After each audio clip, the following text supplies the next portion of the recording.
Hi, third graders. Last time we read together, we read the first chapter in Matilda. We learned a little bit about Matilda's character. She is a 4-year-old girl, and she's super kind and loves to read. She spends her afternoons visiting the local library, and we know that unfortunately she doesn't come from a very supportive family.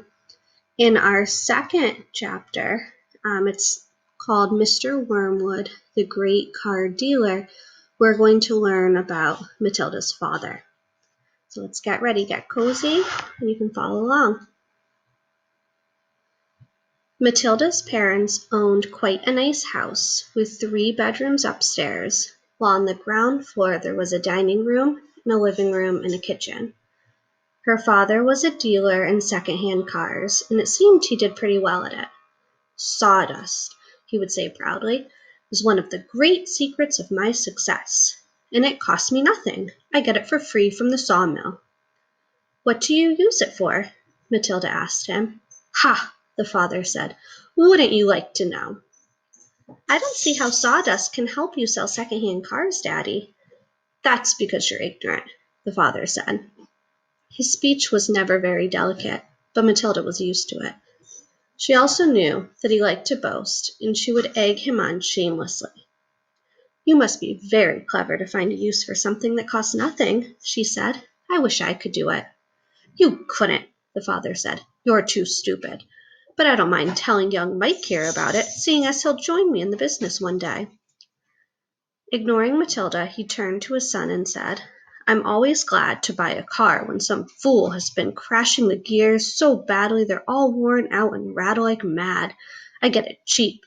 Then all I do is mix a lot of sawdust with the oil in the gearbox, and it runs as sweet as a nut. How long will it run like that before it starts rattling again? Matilda asked him. Long enough for the buyer to get a good distance away, the father said, grinning. About 100 miles. But that's dishonest, Daddy, Matilda said. It's cheating. No one ever got rich being honest, the father said. Customers are there to be diddled. Mr. Wormwood was a small, ratty-looking man whose front teeth stuck out underneath a thin, ratty mustache. He liked to wear jackets with large, brightly colored checks, and he sported ties that were usually yellow or pale green. Now, take mileage, for instance, he went on. Anyone who's buying a second-hand car, the first thing he wants to know is how many miles it's done, right? Right, the son says. So I buy an old dump that's got about 150,000 miles on the clock. I get it cheap. But no one's going to buy it with a mileage like that, are they? And these days, you can't just take the speedometer out and fiddle the numbers back like you used to 10 years ago. They've fixed it so it's impossible to tamper with it unless you're a ruddy watchmaker or something. So, what do? I use my brains, laddie, that's what I do. How? Young Michael asked, fascinated. He seemed to have inherited his father's love of crookery. I sit down and say to myself, how can I convert a mileage reading of 150,000 into only 10,000 without taking the speedometer to pieces? Well, if I were to run the car backwards for long enough, then obviously that would do it. The numbers would click backwards, wouldn't they? But who's going to drive a flaming car in reverse for thousands and thousands of miles? You couldn't do it. Of course you couldn't, young Michael said. So I scratched my head. The father said, I use my brains. When you've been given a fine brain like I have, you've got to use it. And all of a sudden, the answer hits me. I tell you, I felt exactly like that other brilliant fellow must have felt when he discovered penicillin. Eureka! I cried. I've got it. What did you do, Dad? The son asked him. The speedometer, Mr. Wormwood said, is run off of a cable that is coupled up to one of the front wheels. So first I disconnect the cable where it joins the front wheel. Next, I get one of those high-speed electric drills, and I couple that up to the end of the cable in such a way that when the drill turns, it turns the cable backwards. You got me so far? You following me? Yes, Daddy, young Michael said. These drills run at a tremendous speed, the father said. So when I switch on the drill, the mileage numbers on the speedo spin backwards at a fantastic rate. I can knock 50,000 miles off the clock in a few minutes with my high-speed electric drill. By the time I finished, the car's only done 10,000 and it's ready for sale. She's almost new, I say to the customer. She's hardly done 10,000. Belonged to an old lady who only used it once a week for shopping. Can you really turn the mileage back with an electric drill? Young Michael asked. I'm telling you trade secrets, the father said, so don't you go talking about this to anyone else. You don't want me put in jug, do you? I won't tell a soul, the boy said. Do you do this to many cars, Dad? Every single car that comes through my hands gets the treatment, the father said. They all have their mileage cut to under 10,000 before they're offered for sale. And to think I invented that all by myself, he added proudly. It's made me a mint.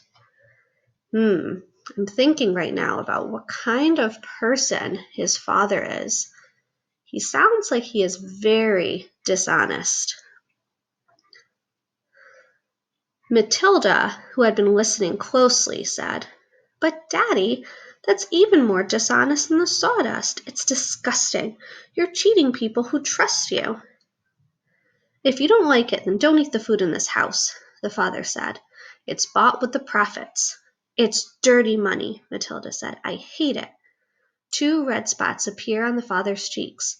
Who do you think you are? He shouted. The Archbishop of Canterbury or something, preaching to me about honesty? You are just an ignorant little squirt who hasn't the foggiest idea what you're talking about. Quite right, Harry, the mother said. And to Matilda, she said, You've got a nerve talking to your father like that. Now keep your nasty mouth shut so we can all watch this program in peace. They were in the living room, eating their suppers on their knees in front of the telly. The suppers were TV dinners in flappy aluminum containers with separate compartments for the stewed meat, the boiled potatoes, and the peas. Mrs. Wormwood sat munching her meal, with her eyes glued to the American soap opera on the screen. She was a very large woman, whose hair was dyed platinum blonde, except where you could see the mousy brown bits growing out from the roots. She wore heavy makeup, and she had one of those unfortunate bulging figures, where the flesh appeared to be strapped in all around the body to prevent it from falling out.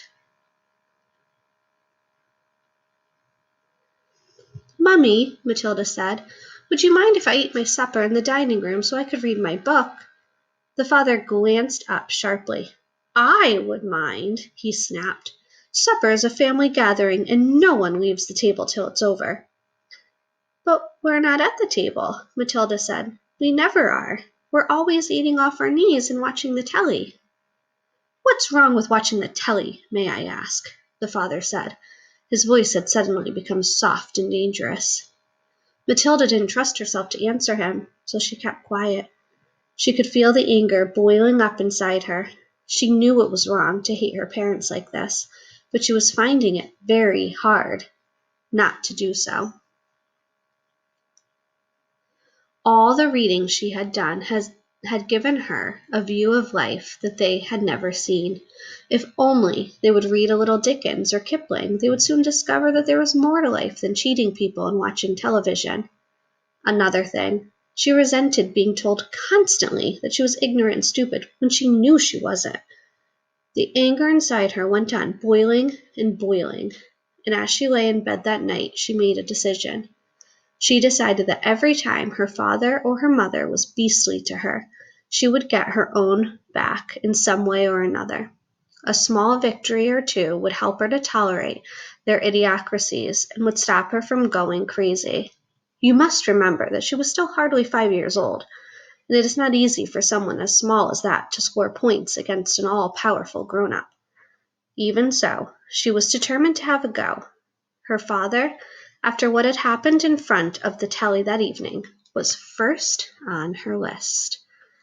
What do you think she's going to do to get back at them? That's the end of that chapter.